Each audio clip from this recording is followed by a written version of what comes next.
Para que se cumplan las promesas de Dios, su fidelidad, habrá un remanente de la casa de Israel que será usado por Dios poderosamente en los últimos tiempos. ¿Sí? Según Zacarías 8:23 nos enseña que en los últimos tiempos, ¿verdad? Habrá por cada judío 10 gentiles diciéndole: sabemos y hemos dado cuenta que Dios está contigo y queremos experimentarlo también. Fíjate, qué interesante, ¿no? Aunque verdaderamente nosotros no somos salvos por obediencia, porque obedientes no somos, pero sí somos salvos para obedecer, para que se lleven a cabo a través de la obediencia los propósitos de Dios en nuestras vidas y podamos nosotros participar en ese reino eterno. Recordemos que Dan rechazó la herencia que Dios le dio. A él se le hizo tan difícil conquistar a los filisteos. Lo vio difícil y echó el ojo de otra tierra que a él mejor le parecía y más fácil de conquistar. Por tal razón rechazó esa herencia. Por eso no fue mencionado entre los 12,000 sellados de cada tribu. En lugar de él se menciona a Manasés, el primogénito de José. Recuérdense que estamos lidiando en un asunto espiritual, no terrenal. Por tal razón todo vuelve a su naturaleza. Manasés, el primogénito, tomó herencia. Alguien le quitó, ¿verdad? Alguien vino a tomar el lugar que rechazó otro. Fíjate, no dejes que nadie tome esa bendición que te corresponde a ti. Dan por eso, por haber rechazado esa herencia que se le ofreció, que se le entregó, fue olvidado. No fue tomado en cuenta para vivir por la eternidad con el Señor. Y lo mismo sucede con nosotros. Tener cuidado de no rechazar estas promesas que el Evangelio nos da para no ser olvidados y no formar parte del reino de Dios. Amén. En esta ocasión, hermana Aura, en Casa de Dios y Puerta del Cielo para las Naciones, les trae la segunda parte del capítulo 7 de Apocalipsis. Iniciando entonces en el verso 9, que nos quedamos la vez pasada, en el verso 8. Vamos a ver ahora lo que son la multitud vestida de ropas blancas. Y siempre con reverencia al Padre, al Hijo y al Espíritu Santo, vamos a leer la palabra de Dios. Amén. Después de esto miré, dice Juan, y he aquí una gran multitud, la cual nadie podía contar, de todas las naciones y tribus y pueblos y lenguas, que estaban delante del trono y en la presencia del Cordero, vestidos de ropas blancas y con palmas en las manos. Qué interesante. Después de que Israel fue sellado, fíjate, esta multitud nos enseña que Dios redimirá a una multitud de personas de todo el mundo. Fíjate, toda esa multitud es salva a través de su Hijo Jesucristo. Porque la palabra de Dios dice que todo aquel que clame el nombre del Señor será salvo. Y que no hay ningún otro nombre en el cual nosotros podamos ser salvos. Solo el nombre del Señor Jesucristo. Joel 2:32 parte A y 4 de Hechos verso 12. Amén. Bendito sea el Señor. Entonces están delante del trono y el Cordero. Fíjate que no lo llaman Mesías ni lo llaman Salvador. Le llaman Cordero. ¿Por qué Cordero? Porque está relacionado con el Cordero de la Pascua. Han tenido una experiencia de salvación a través de la sangre del Cordero de Cristo Jesús. Por eso lo llaman el Cordero. Están ahí con Él, ¿verdad? Bendito sea Dios. Todos tuvieron esa experiencia de redención a través del Cordero. La vestidura blanca significa que fueron purificados por el Cordero, por esa sangre preciosa. Y las ramas en sus manos simbolizan dependencia de Dios. Dependen solo de Dios. Nosotros dependemos de Dios. Lo que estamos viendo acá es la iglesia de Cristo. Pongamos mucha atención en lo que el Señor nos está dando acá, en este capítulo, en esta parte. Las ramas. Fíjate que el orden en la enseñanza que nosotros hemos adquirido, tuvimos una pequeña historia de esas ramas de palma. Y no son las que usan los domingos de Ramos, esa es otra historia. No se asemeja a esto porque cuando en los judíos, ¿verdad?, celebran la fiesta de los tabernáculos, que eso es lo que simbolizan las ramas, ¿verdad? Recuerdan cuando Jesucristo en el primer domingo antes de la Pascua, ¿verdad?, Él entró a Jerusalén y la gente tenía esas ramas de palmas.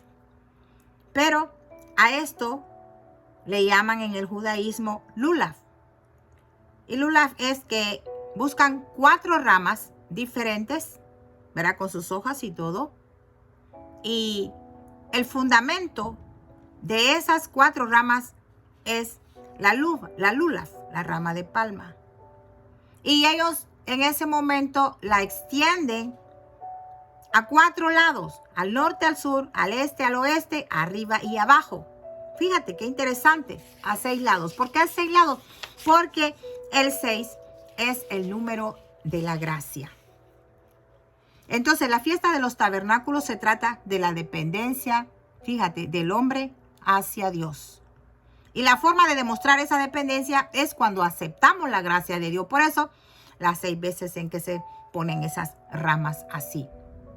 No es como lo enseñan las otras personas, ¿verdad? Entonces, las vestiduras blancas se obtienen como resultado de la redención y los redimidos son los que se dan cuenta de su dependencia, que su dependencia viene de Dios. Lulav, testimonio de fe, confianza, dependencia de Dios y de su redención y proclamando al mundo. Oye, proclamando al mundo. Esto suena como a la iglesia. Por eso es que identificamos acá que lo que Juan está viendo es ya la iglesia arriba en el cielo. Ya aquí pasó el arrebatamiento de la iglesia. Ya están todos arriba con esas ramas de palma, dándole honra y gloria a Dios, dándole a entender que su dependencia es con el Señor, es solo de Él, y que fueron salvos por esa gracia, que tuvieron una experiencia con el Cordero de Dios. Verso 10 dice, y clamaban a gran voz diciendo, la salvación pertenece a nuestro Dios que está sentado en el trono y al Cordero. Fíjate qué interesante. Dicen la salvación pertenece a Dios porque han recibido el resultado completo de la salvación. Y el resultado completo de la salvación es un cuerpo nuevo. El cuerpo nuevo que recibimos en el momento del arrebatamiento, cuando este cuerpo corruptible se vista de incorruptibilidad. Amén. Ese es el momento del arrebatamiento y eso es lo que estamos viendo acá. La salvación pertenece a nuestro Dios, están diciendo ellos a gran voz. Verso 11 dice, y todos los ángeles estaban de pie alrededor del trono y de los ancianos y de los 4 seres vivientes se postraron sobre su rostro delante del trono y adoraron a Dios. Por 4ª vez dice, adoran a Dios. Hay una relación estrecha entre la salvación y la adoración. Sí, porque si tú no experimentas la salvación, no vas a poder adorar a Dios. Fíjate, por eso es que la salvación y la adoración están relacionados. Tú experimentas la salvación, por tal razón vas a poder adorar a Dios. Gloria sea su nombre. Verso 12 dice, diciendo amén. La bendición y la gloria, la sabiduría y la acción de gracia y la honra y el poder y la fortaleza sean a nuestro Dios por los siglos de los siglos. Amén. Gloria a Dios. El amén aquí es muy significativo. ¿Por qué? Porque también los ancianos lo dicen. Santo es el Señor. Versos 13 y 14 dice, entonces uno de los ancianos habló diciéndome, a Juan, ¿verdad? Estos que están vestidos de ropas blancas, ¿quiénes son y de dónde han venido? Yo le dije, Señor, tú lo sabes. Y él me dijo, estos son los que han salido de la gran tribulación y han lavado sus ropas y las han emblanquecido en la sangre del Cordero. Fueron redimidos por Cristo Jesús. Recuérdate que solo suben en el rapto los que han experimentado la salvación, la redención por la sangre de Cristo Jesús. Amén. Bendito sea su nombre para siempre. Entonces, estos que Juan está viendo acá son los que atravesaron el 5º sello. Fíjate, en el capítulo 5 de Apocalipsis, que lo vimos anteriormente en los versos 9 y 10. Entonces, a estos se les puede llamar los primeros frutos, la primera resurrección dentro del reino de Dios. Sí, nosotros los que estábamos vivos en el rapto fuimos transformados y los que estaban en las tumbas fueron resucitados. Amén. Verso 15 nos dice entonces, bueno, pero a este grupo compuesto de personas que han muerto, ya sea por persecución o cualquier tipo de muerte, que han muerto en la fe en Cristo Jesús, que experimentaron la salvación, que fueron redimidos por la sangre de Cristo. Gloria a Dios. Ahora sí, verso 15. Por eso dice, están delante del trono de Dios y le sirven día y noche en su templo. Y el que está sentado sobre el trono extenderá su tabernáculo sobre ellos. Recuérdese que en el capítulo 5 Juan lo vio debajo del tabernáculo de Dios, en el altar de Dios. Ahí estaban ellos. ¿Se recuerdan de eso? Bueno, capítulo 5, versos 9 y 10. Ahí pueden regresar a leer si quieren. Le dará a ellos su lugar de habitación, su tabernáculo, el lugar donde él habita, lo que significa que tendrán una intimidad, una estrecha relación. Qué lindo, ¿no? Pues es lo que él nos ha prometido. Entraré con él, cenaré con él y él conmigo. Una relación íntima. La intimidad con Dios es el resultado de la salvación. Habitaremos con Dios. Ahí es donde está nuestra victoria.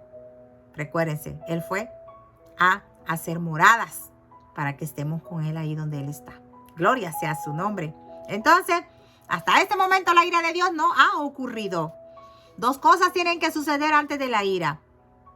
Los 144,000 sellados y luego el rapto. ¿Qué te parece? Segunda Tesalonicenses, capítulo 2, verso 1 al 5, aluden a los hechos que rodean el rapto. Y Pablo dice que ese día no sucederá. ¿Hasta qué? Hasta que haya una separación. Esa separación es llamada apostasía. Y también, fíjate, el hombre de pecado, el hombre sin ley, el anticristo sea revelado. Fíjate qué interesante. Así que nosotros sabremos quién es el anticristo. ¿Por qué lo sabremos?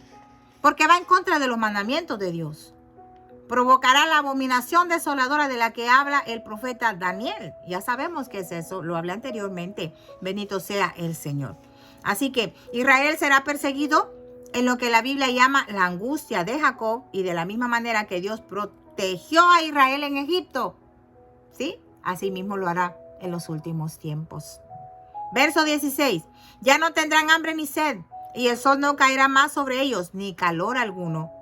17 dice, porque el cordero que está en medio del trono los pastoreará y los guiará a fuentes de agua de vida, y Dios enjugará toda lágrima de ellos. Aleluya.